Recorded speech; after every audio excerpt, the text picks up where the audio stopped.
Hey guys, welcome back to We Watch the Movie. I am Mike, and today we're talking about 2009's Sorority Row. Now, this is the show where we call it just like Scream, but it's a little bit misleading because some of these movies are not just like Scream. Because let's face it, baby, they're no Sharon Stone! So it doesn't mean they're on the quality level of a Scream, it just means that they have some of the same mannerisms. They were at least inspired by Scream, and then we take a look at them on a case-by-case basis and kind of pick them apart. This one's not great, it's not amazing, but that doesn't mean it's not without some good time Dannies. And it's newly recently added to HBO Max, so I figured, what the hey, why not? Let's stick a finger in it. Now, first off, this is based on a remake of The House on Sorority Row that came out forever ago, so technically you could say it's not, but I mean, when you watch the movie, you can clearly see the Scream-isms in there. It's directed by Stuart Hindler, and it's written by Josh Stolberg, who is one of the writers on Saw movies like Spiral and Jigsaw. And Piranha 3D. And in the movie, a group of sorority sisters go to do this terrible prank on their friend. It goes horribly wrong. Everything goes to shit. And then all of a sudden they start getting stalked by someone who's referencing I Know What You Did Last Summer. Literally. It stars Brianna Evigan, Rumor Willis, and Carrie Fisher is in this movie as like the den mother of this sorority house. I'm not really sure what purpose she has, but she's just kind of there and she's a stifler and she's like, I'm watching you bitches. And then at the end of the movie, she shows up with a shotgun. They're like, hey, who knew she was so badass? And she has some good one-liners. Kind of just seems like they were like, hey, Carrie Fisher will do this movie. You're not going to not put Carrie Fisher in the movie. You're not going to not get Randy Jackson's autograph on a katana sword. And I never saw this movie before. Again, it came out in 2009. This was right around the time of the Platinum Dunes movies hitting it off pretty good. You had, The Nightmare on Elm Street in 2010, just a year later, and this looks just like one of those films. It's actually really pretty to look at, but also just sort of fake and cheap at the same time. It's well filmed, it's bright and shiny, but you kind of just know that it has no soul. Now, that could be said for a lot of things about this movie, but specifically the look of it. Like, at first glance, you're like, oh, that's nice. The little J.J. Abrams, like, lens flare over here in the corner, what's that? And then, like, there's CGI fire or blood, and you go, oh, if you look deeper, don't. And the first thing you notice, there's this awesome tracking shot that opens up the movie, and it goes through this gigantic sorority party, and it's like the party from Social Network when the girls are like making out and all this stuff on like speed, on meth, really, the trashier drug. It just pans through this house, and you're following different people, and it's an impressive shot,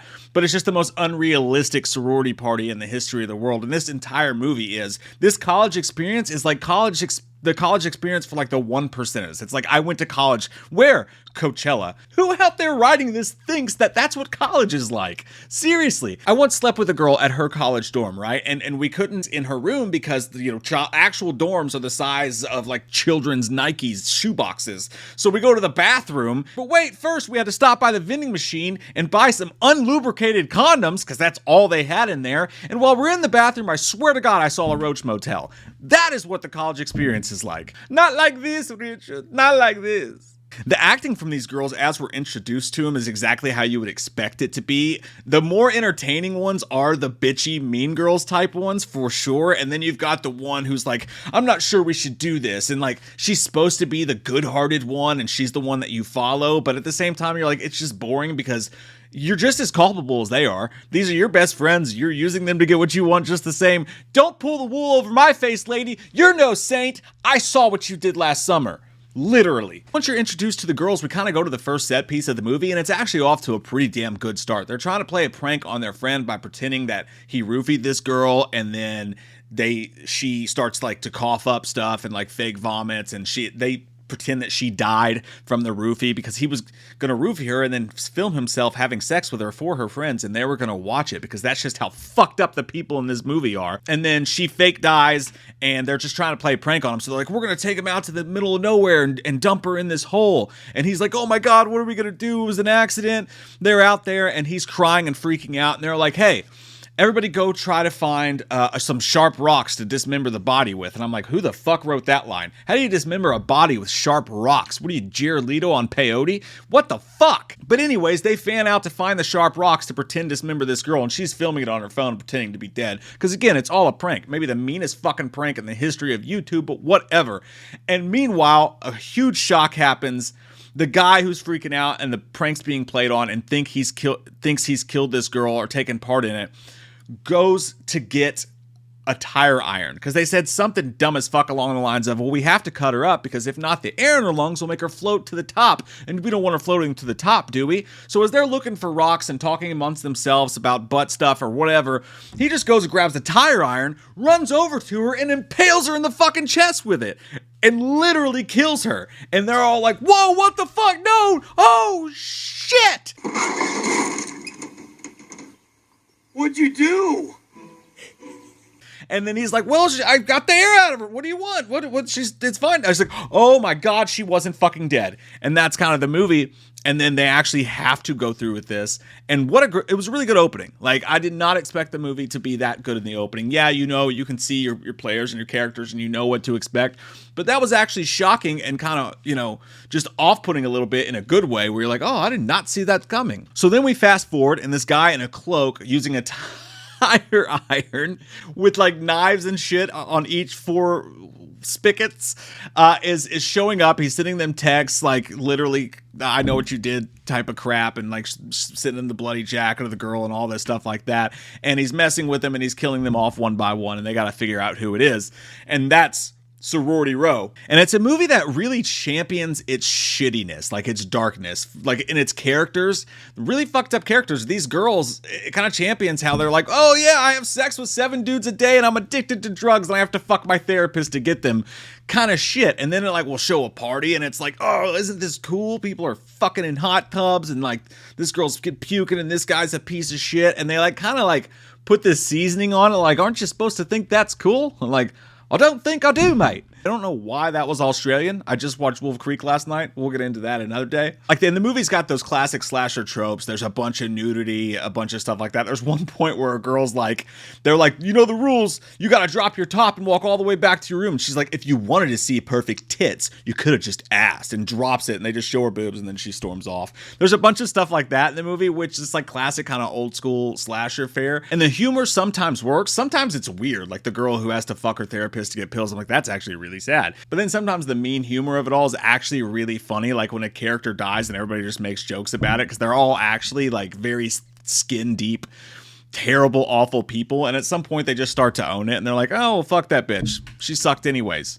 Once the kills do start, there are a couple that are done really well that I was impressed with. There's a wine bottle kill specifically that happens in the middle of the movie. It's one of the first ones that happens and it got me really good. I literally went, oh shit. It snapped me out of my shitty movie coma like that. It was a really interesting, original, and maybe it's happened before, I don't know, but it felt original to me. The way it was shot, it was actually a kind of a shocking jump scare, and it was mean. It's just a really good kill. For a movie that most of the kills weren't very good, there were the CGI blood was there. There are a lot of, there's a couple tire irons that go into someone's mouth, but it just feels so fake. It doesn't really do anything for you. There's one funny kill where a guy's trying to escape and he's like gets into like a laundry hamper and he dies upside down with his blood like flying all over him. That was pretty good. But other than that, a couple really good setups. There's one where the bubble machine goes crazy at this party that overflows and like you can't see anything on the ground, and a couple really cool setups for some nice surprises, but they don't really utilize it in anything cool in my opinion. Off of that, the Scream type stuff is just so uninspired. Like as far as like the stalking and the texting and things like that.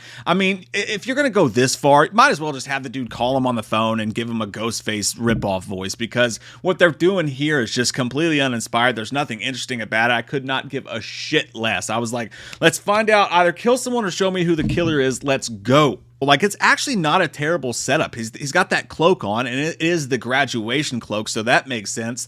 The tire iron's really stupid. It's like one of the first kills that they do, he like launches it and like flies across the room like a goddamn tire iron ninja star and sticks in someone's head, and you're like, okay, if this is not like a professional killer, this is not going to make sense at all in the end, and it's not, and it doesn't. And the last act just goes off the rails completely. Like, they try to twist and turn you, and it's not necessarily a non-spoiler review, but I'm not going to say it just because it's just kind of pointless. It's not great. I'll say that. Watch it for yourself if you want to, but it's not great. It's the kind of movie that you can totally watch while like playing on your phone and look up every once in a while and go, ha, boobs, or like, ha, cool death scene. But as far as like watching it when you pay attention to it, that third act is really just gonna drag you down.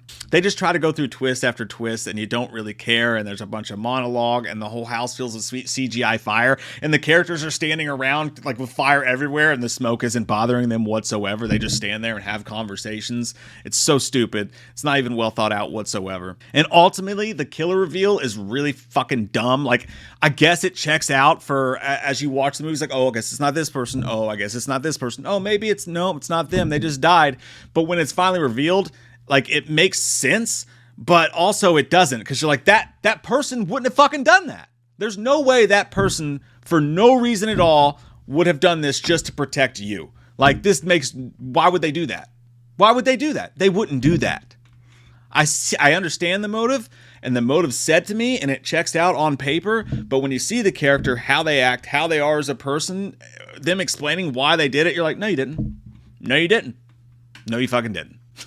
So I thought it was a pretty bad reveal, even if it did kind of make sense as far as who and what and why. So yeah, if you're in the mood for a pretty booby-filled, bloody mid-2000s party slasher that unabashedly takes from Scream in the simplest of ways that you can watch while playing on your phone, Sorority Row can be a pretty good time. But if you pay attention to it, you're going to come away feeling very, very numb inside and a little stupider.